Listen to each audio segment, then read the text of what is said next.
Hello दोस्तों, कैसे हैं आप सब। आज की हमारी कहानी है अफसोस। आशा जी बहुत खुश थी जब से उन्होंने सुना है कि उनकी बड़ी बेटी पूनम के बेटे अमन का विवाह 1 महीने बाद होने वाला है। उनके तो पैर जमीन पर ही नहीं पड़ते, साथ ही साथ वे थोड़ा परेशान भी हैं कि आखिर मायरे में क्या क्या देना होगा। आशा जी के पति का 5 साल पहले देहांत हो गया था। आशा जी के 2 बच्चे हैं, बड़ी बेटी पूनम और छोटा बेटा मोहित। मोहित पूनम से काफ़ी छोटा था, इतना छोटा कि पूनम का बड़ा बेटा अमन मोहित से 7 साल ही छोटा है और मोहित को वह मामा कम और दोस्त ज़्यादा समझता है। आशा जी के पति का अपना खुद का बिजनेस था, पर बिजनेस में लॉस हो जाने के कारण काफ़ी कर्जे से चढ़ गए और इस सदमे को वे झेल नहीं पाए। एक दिन अचानक वे इस दुनिया से कूच कर गए। उसके बाद जो संपत्ति थी वह सब बेचकर आशा जी और मोहित ने उस कर्ज को चुकाया। ले देकर सिर्फ मकान ही बचा है। मोहित का विवाह पारुल के साथ 2 साल पहले ही हुआ है। पारुल और मोहित मिलकर नौकरी करते हैं और जैसे तैसे घर का खर्चा उठाते हैं, क्योंकि शादी में हुआ कर्जा भी चुकाना है। साथ ही आशा जी की भी तबीयत ठीक नहीं रहती तो दवाइयों का भी खर्चा है। दोनों फिलहाल बच्चे की जिम्मेदारी भी लेने को तैयार नहीं हैं। जब कुछ सेविंग्स हो जाएं, उसके बाद ही वे परिवार को आगे बढ़ाने की सोच रहे हैं। आखिर मायरे में क्या क्या देना है वह लिस्ट उन लोगों को देनी थी। इसीलिए पूनम इस संडे को आशा जी के यहाँ आने वाली है, क्योंकि उस दिन सब लोग घर पर मौजूद रहते हैं। जब संडे को पूनम घर आई तो अपने साथ पूरी लिस्ट लेकर आई थी। उसकी लिस्ट सुनकर आशा जी बिल्कुल चुप हो गई और मोहित और पारुल एक दूसरे की शक्ल देखने लगे।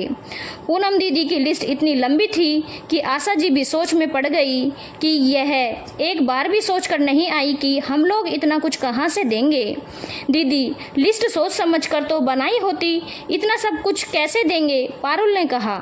मायरा तो देना ही पड़ेगा भाभी, आशा जी ने कहा। लेकिन बेटा यह कुछ ज़्यादा नहीं है। माँ, अब एक मायरे के पीछे तुम मेरी नाक कटवा दोगी ससुराल में। बेटा, इतना तो तुम्हारे ससुराल वाले भी जानते हैं कि पिछले 5 सालों में हम पर क्या बीती है। क्या पापा होते तब भी मुझे यही जवाब सुनने को मिलता। लेकिन बेटा, थोड़ा तुम भी तो समझो। अगर नहीं दे सकते तो कोई ज़रूरत नहीं आने की, लेकिन आओगे तो मेरा तमाशा बनाने की ज़रूरत नहीं। यह तो देना ही पड़ेगा आप लोगों को। लेकिन कुछ नहीं, आखिर मेरा भी प्रॉपर्टी में हिस्सा है। सुनकर आशा जी बिल्कुल चुप हो गई और उनकी आंखों से आंसू आ गए। पर पूनम कुछ सुनना ही नहीं चाह रही थी। कुछ देर रुककर पूनम यह कहकर चली गई कि अगर मायरा भर सकते हो तो ही आना, नहीं तो प्रॉपर्टी के पेपर तैयार करवा लेना। आशा जी को तो बिल्कुल यकीन ही नहीं हो रहा था कि उनकी बेटी इस तरह की बातें कर रही है। वहाँ इतनी कठोर कैसे हो गई कि उसे किसी के सुख दुख से कोई लेना देना नहीं, जबकि पूनम को तो उसके पापा ने कभी कोई कमी ही नहीं रखी।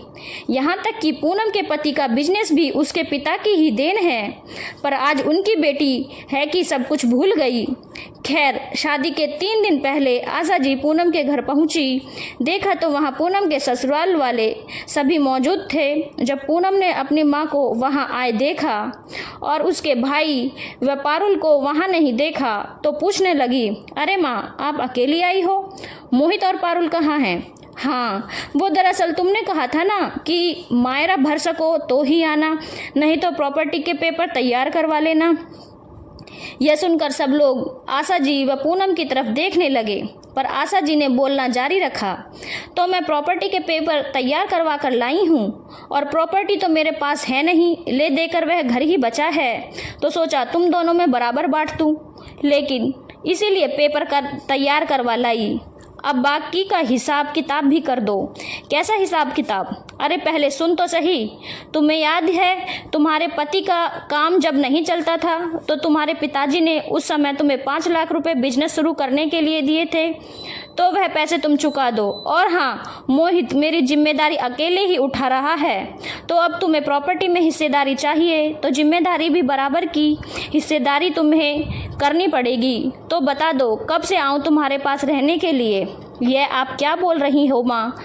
यही कि प्रॉपर्टी में बराबर हिस्सा चाहिए, तो जो जो खर्चे तुम्हारे पिता ने मोहित से ज़्यादा तुम पर किए वे तुम्हें चुकाने पड़ेंगे। साथ ही साथ मोहित के बराबर जिम्मेदारी भी उठानी पड़ेगी, तब जाकर बराबर हिस्सा होगा। माँ, आप इस तरह मेरे ससुराल वालों के सामने मुझे क्यों बेइज्जत कर रही हैं? क्योंकि तुम ससुराल वालों के चक्कर में अपने पीहर वालों के मान सम्मान को भूल चुकी हो। अरे इन्हीं ससुराल वालों के लिए ही तो तुमने अपने भाई भाभी को शादी में आने से मना कर दिया था, क्योंकि अगर वह लोग मायरा कम देते तो तुम्हारी नाक कट जाती।